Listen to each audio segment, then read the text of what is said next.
अरे नारायण नारायण, आशा तो नहीं थी प्रभु, किंतु रावण को आत्मज्ञान भी हो गया और सत्य के दर्शन भी हो गए। हाँ देवऋषि। प्रभु, रावण अब तो सीधा भगवान राम की शरण में ही जाएगा ना? जो आप पूछ रहे हैं देवऋषि, वही प्रश्न शनिदेव के मन में भी उठ रहा है। हाँ, वो देखिए, अपने प्रश्नों के साथ शनिदेव रावण के कक्ष में प्रकट होने जा रहे हैं। हाँ।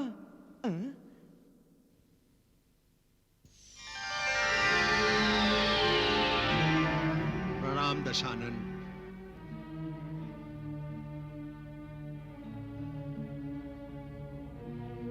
आप मुझे प्रणाम कर रहे हैं?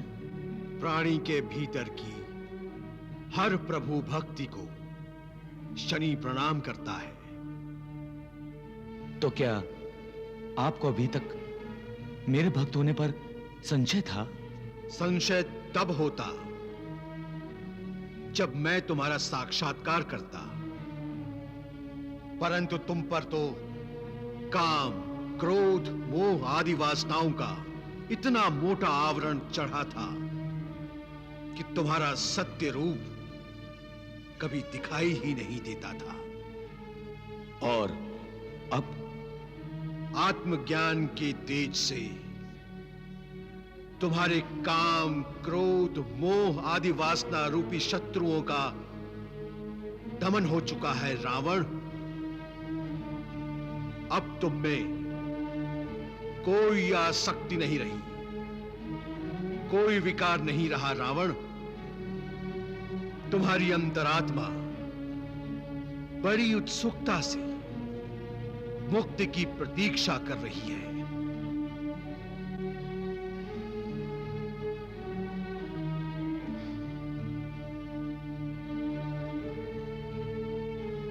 शनिदेव, उन अपराधों के लिए आप मुझे क्षमा कर दें। रावण, क्षमा तो उसी समय हो चुकी जब तुम्हें आत्मज्ञान हुआ।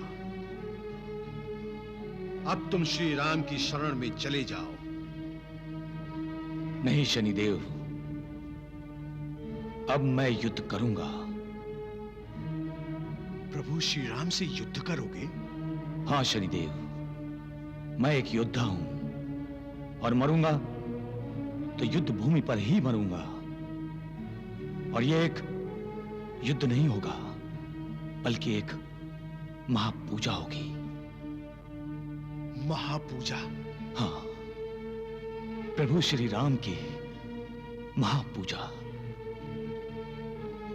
और उस महापूजा में फूलों के स्थान पर दशानन रावण के सिर कटेंगे। धन्य हो दशानन, धन्य हो, धन्य हो दशानन। तुम्हें मेरा प्रणाम, तुम्हें मेरा प्रणाम दशानन।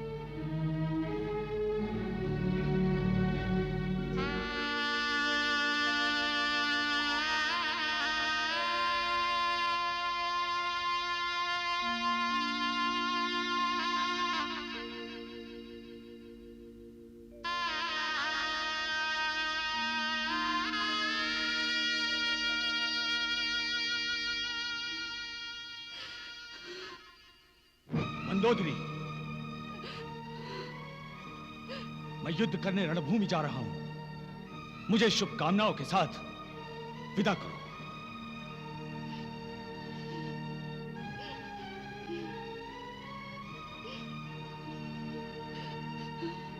क्या तुम्हें स्मरण नहीं कि युद्ध पर जाने वाले सैनिक के लिए हंसकर विजय कामना की जाती है?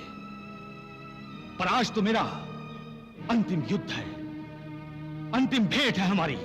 नहीं स्वामी, नहीं।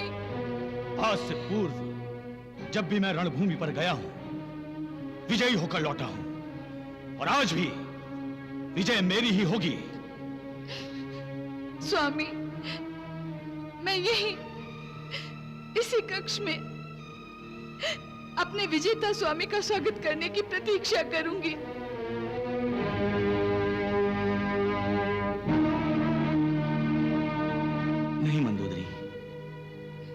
तुमने जी भर कर मेरा स्वागत किया है। अब नहीं। इस जन्म में हमारा संबंध समाप्त हुआ। नहीं स्वामी, नहीं। हाँ, किंतु मैं जान चुका हूं कि मेरे जीवन में तुम्हारा कितना महत्व है।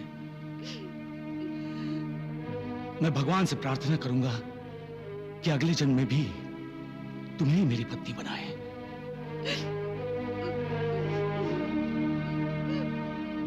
तुम सत्य कह रही थी मंदोदरी। श्री राम प्रभु है, प्रभु है मंदोदरी, प्रभु है।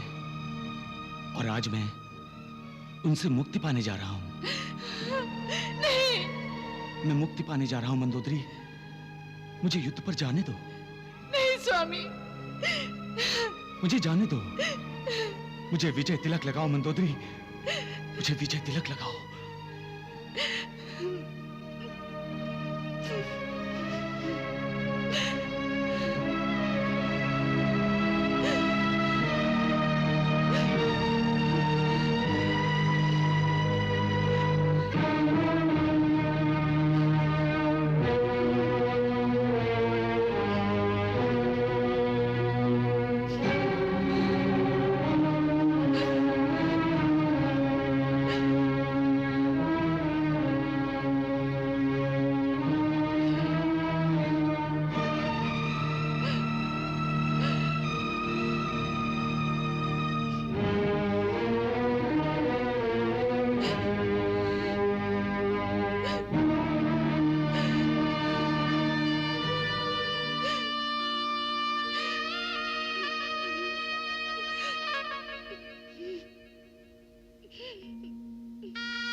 विजयी भव स्वामी।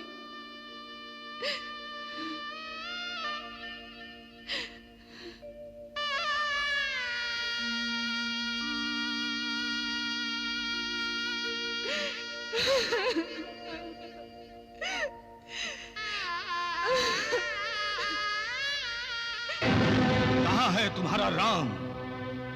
मुझसे भयभीत होकर कहां छुपा है?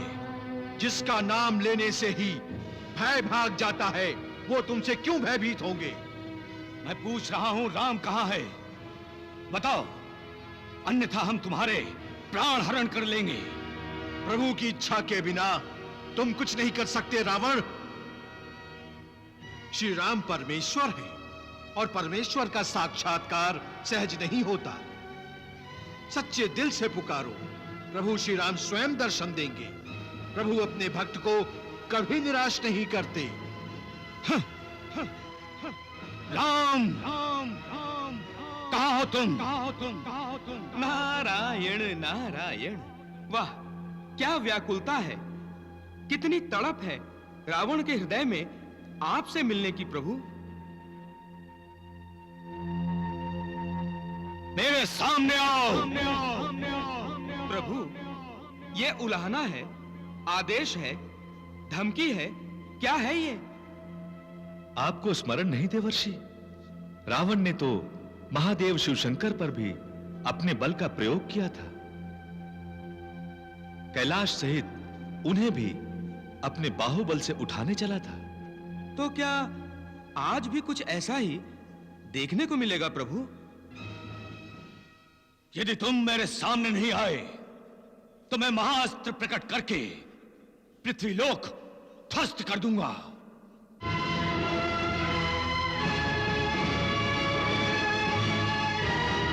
तुम मुझे ढूंढ रहे थे रावण?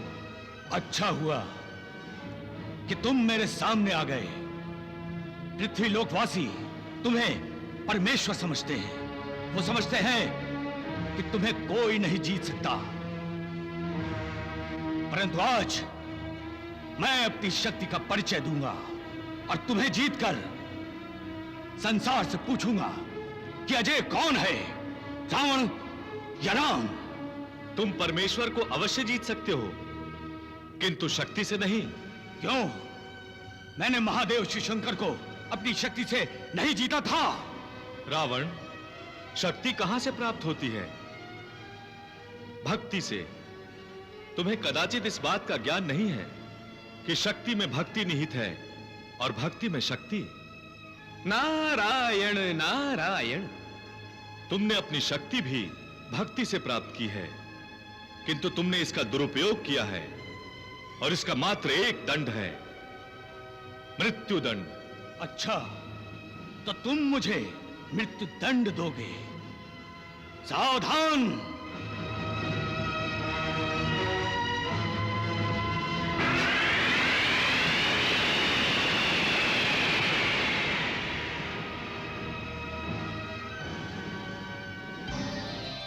प्रभु, रावण ने तो श्री राम के चरणों में प्रणाम कर दिया। देखिए देखिए त्रिदेवो, कैसे प्रभु की प्रभुता को स्वीकार किया है रावण ने। नारायण नारायण।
नारायण नारायण।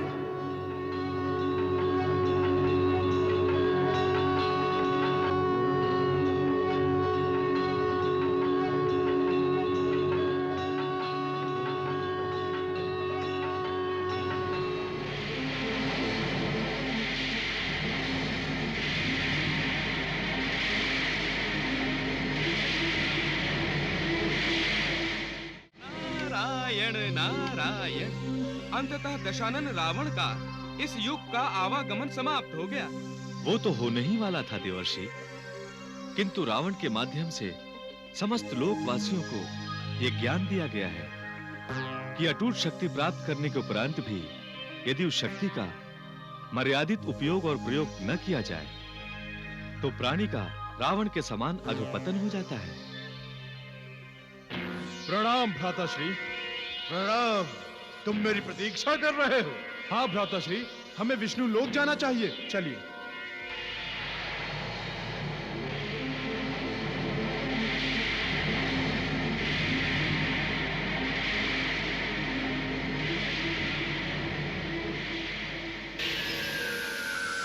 वो रहा विष्णु लोक।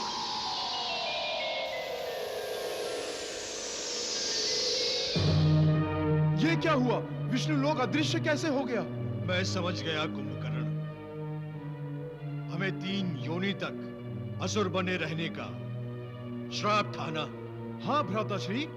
विष्णु लोक परम धाम है, जहां पहुंचकर जीवन चक्र समाप्त हो जाता है। किंतु हमारी तीसरी योनि अभी शेष है। एक जन्म अभी और लेना है हमें। भगवान के हाथों से मृत्यु पाने वाला मोक्ष प्राप्त करता है। हमारे और मोक्ष के बीच में शाप कैसे आ गया? इसका उत्तर तो भगवान विष्णु ही देंगे।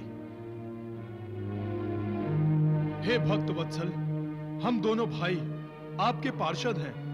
हम पर कृपा कीजिए। हमें दर्शन दीजिए प्रभु। हमें दर्शन दीजिए प्रभु।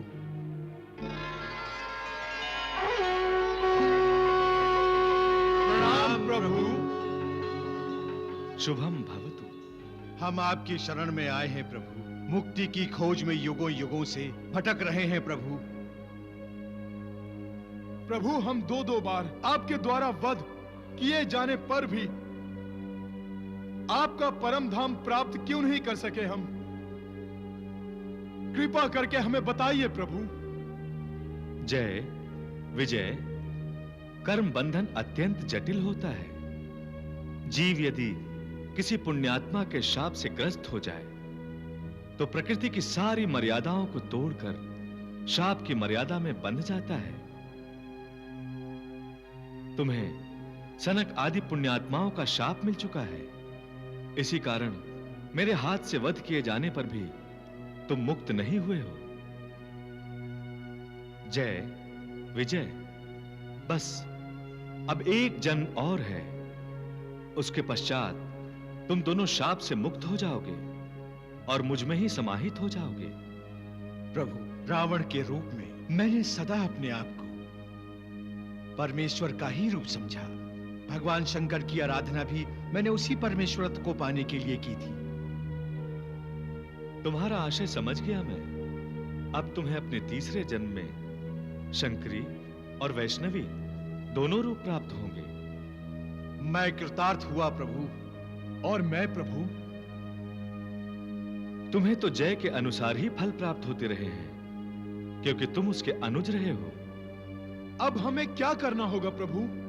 नए जन्म की प्रतीक्षा और साथ साथ ही इस जन्म जन्मांतर के चक्र से मुक्ति की भी प्रतीक्षा। प्रणाम प्रभु।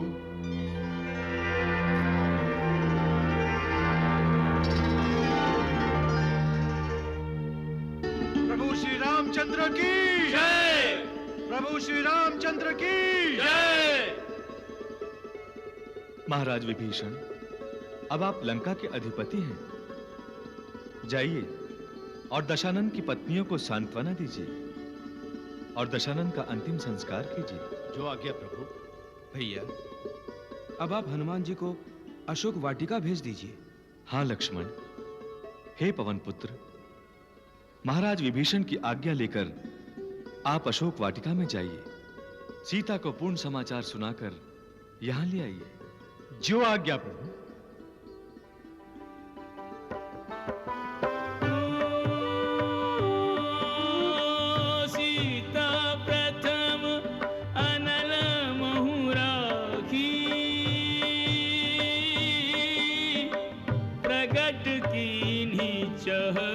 अंतर सखी। राम सिया राम जय जय राम। राम सिया राम जय जय राम। नारायण नारायण। साधारण लोगों के लिए सीता की अग्नि परीक्षा हो रही है, परंतु श्री राम अपने भार्या सीता की प्रतिमा को अग्नि प्रवेश करा के वास्तविक सीता को अग्नि से बाहर ला रहे हैं। नारायण नारायण। पावक प्रबल देखी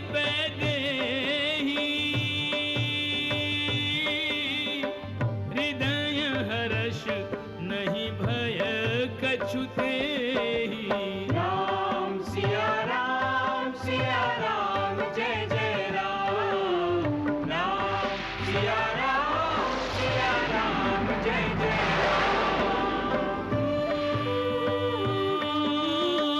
जो मन बच क्रम मम उर्माही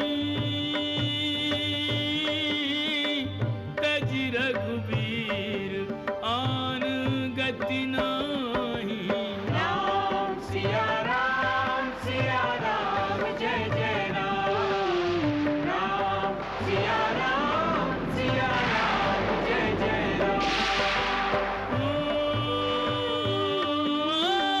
तौ कृसानु सब कई गति जाना कहू हो श्रीखंड समाना राम सिया राम जय जय राम सीता मैया की जय, सीता मैया की जय, सीता मैया की जय। सीताराम की जय, सीताराम की जय। सियावर रामचंद्र की जय, माता सीता की जय। श्री राम सियावर राम अयोध्या का राज्य अपने और अपने भाइयों के बेटों को सौंपकर स्वयं निज धाम चले गए। सियावर रामचंद्र की जय।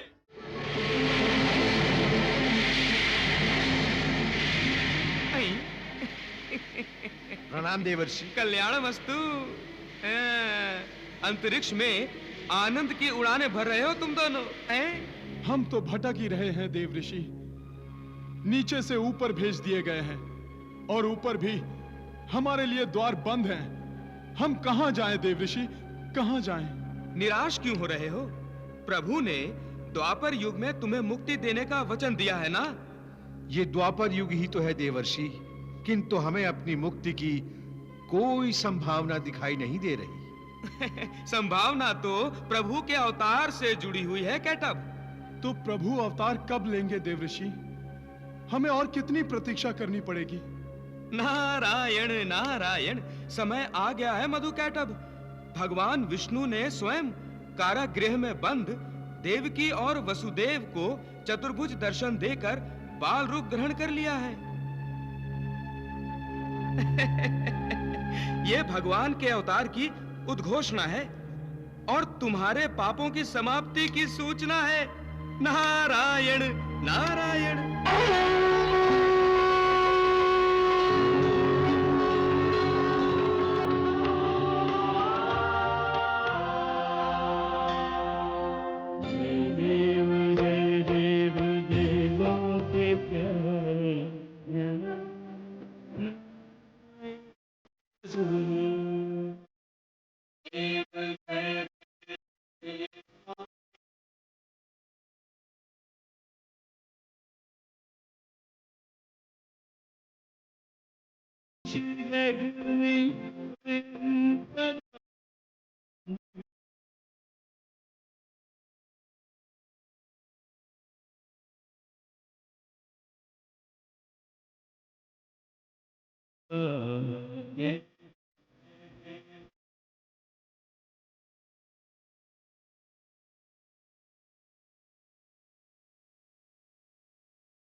जब जब हमारा जन्म हुआ है, भगवान ने उसके बाद तब तब अवतार लिया है, परंतु इस बार भगवान ने अवतार ले लिया और हम अंतरिक्ष में बवंडर में फंसे तिनकों की तरह घूम रहे हैं महर्षि। चिंता क्यों करते हो? अभी बाल कृष्ण ने पूतना, तृणावर्त, बकासुर और अधासुर जैसे राक्षसों का संहार किया है और अक्रूर के साथ मथुरा चले आए हैं। हाँ, ये सब तो हो रहा है, किंतु हम पाप के कीचड़ से कब बाहर निकलेंगे? वो क्षण आ ही रहा है। श्री कृष्ण कंस द्वारा बनाई गई रंगभूमि में पदार्पण कर चुके हैं। परंतु वो कौन है जो चिल्ला रहा है? आई वो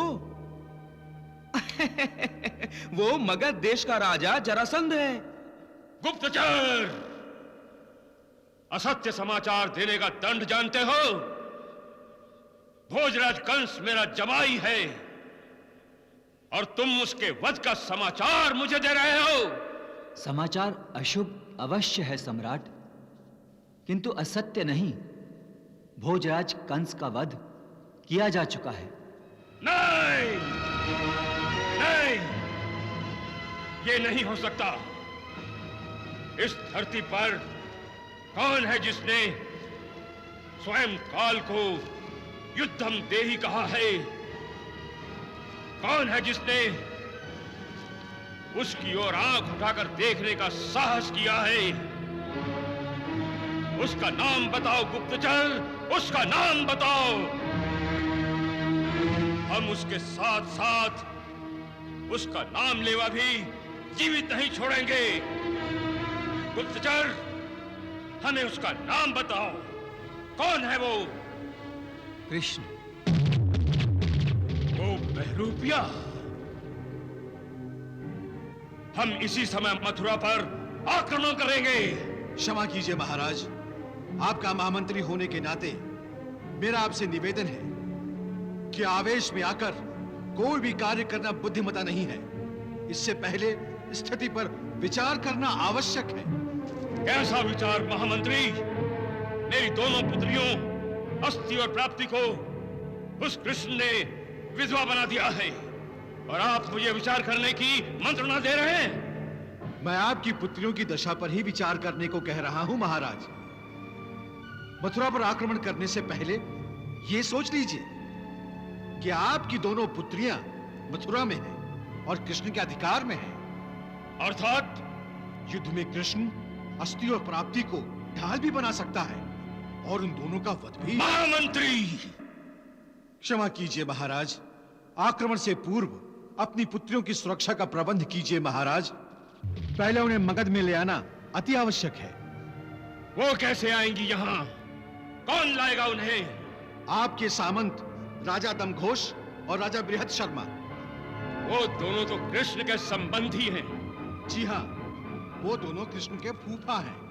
वो कृष्ण पर दबाव भी डाल सकते हैं और उसे समझा भी सकते हैं।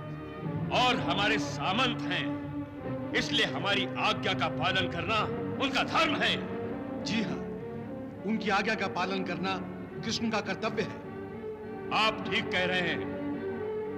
गुप्तचर, आज्ञा महाराज। राजा दमघोष और राजा बृहद शर्मा को शीघ्र बुलाया जाए। जो आज्ञा महाराज।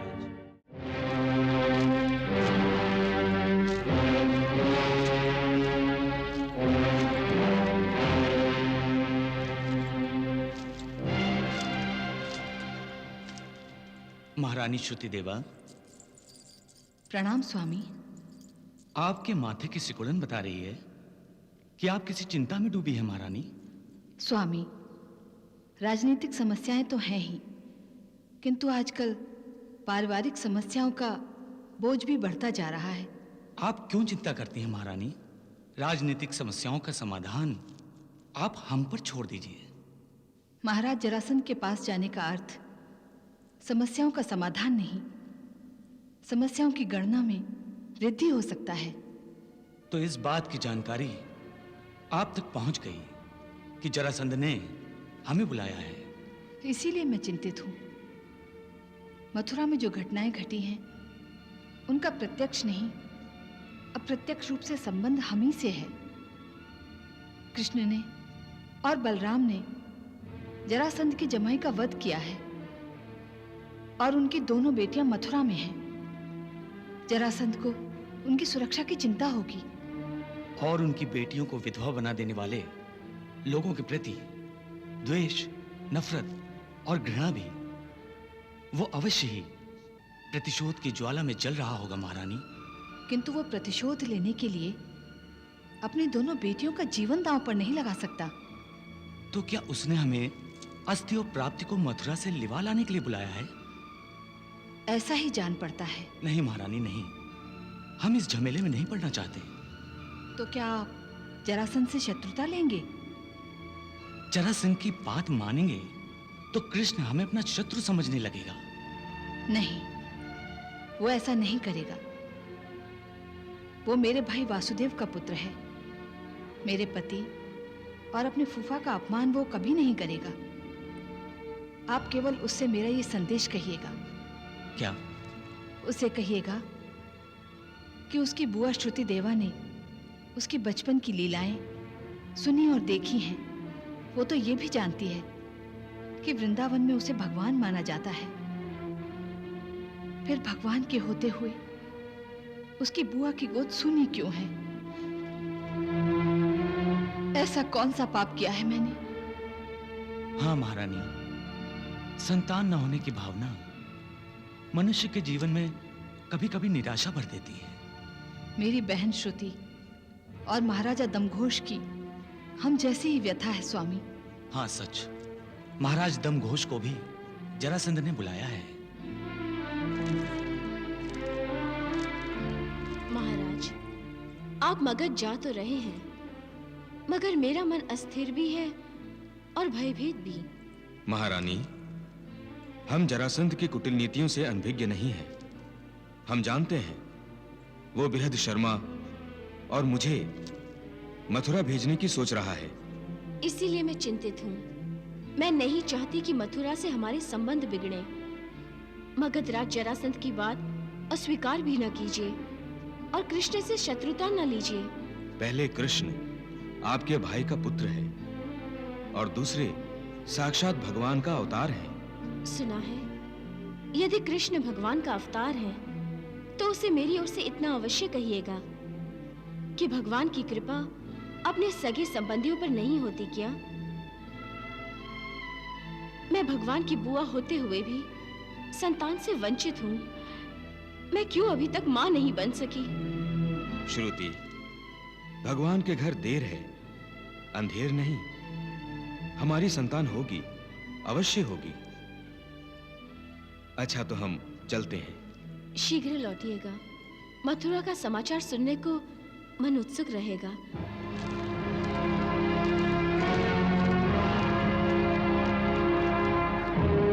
सम्राट जरासंध को दमघोष का प्रणाम। सम्राट जरासंध को वृहद शर्मा का प्रणाम।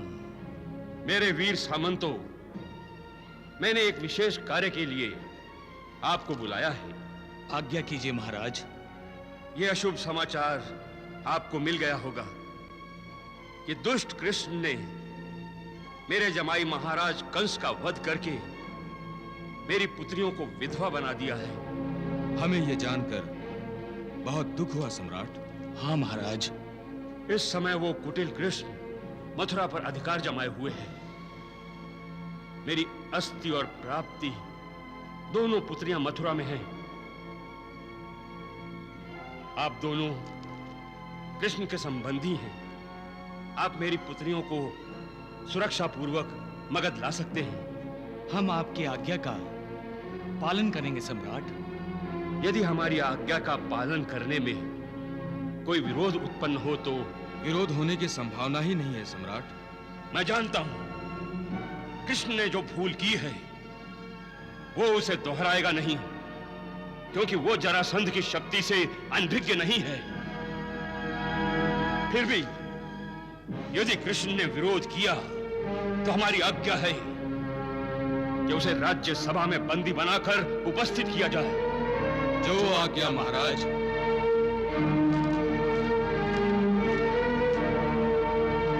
महामंत्री जी सम्राट। आपकी क्या अनुभूति है? कृष्ण क्या हमारी पुत्रियों को मगध लाने में बाधा बनेगा? वो मूर्ख नहीं है सम्राट, और आपके सामर्थ्य से अपरिचित भी नहीं है। अरे आपका विरोध करने की तो वो सोच भी नहीं सकता। आपके सम्मुख अभी तो वो बच्चा ही है।